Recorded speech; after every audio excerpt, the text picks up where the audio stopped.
Packing shaking ready हो त? सबै रेडी भइसक्यो। ल अब म केही दिनको लागि जाँदैछु घर सम्हाल्नु, नानीलाई हेर्नु है त। म केही वर्षपछि फर्किहाल्छु।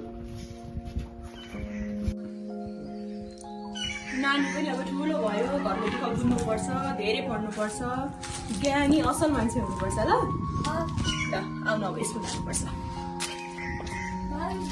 By by. राम्रोसँगले पढ्नु ल।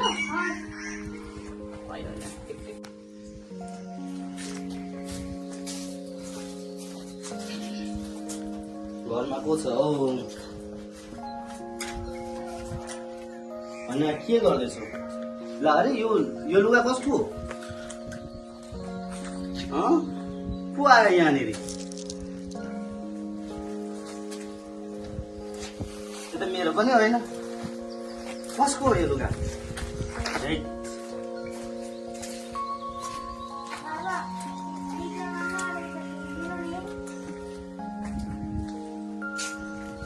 बाबु मैले फिराएको छु।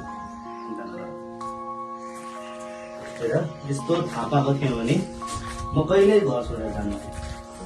बरु होस् एकसाथ खान्थेँ, गुन्द्रुक ढिँडो जे छ त्यही खान्थेँ, तर घर छोडेर जान्थेँ होइन बाबु।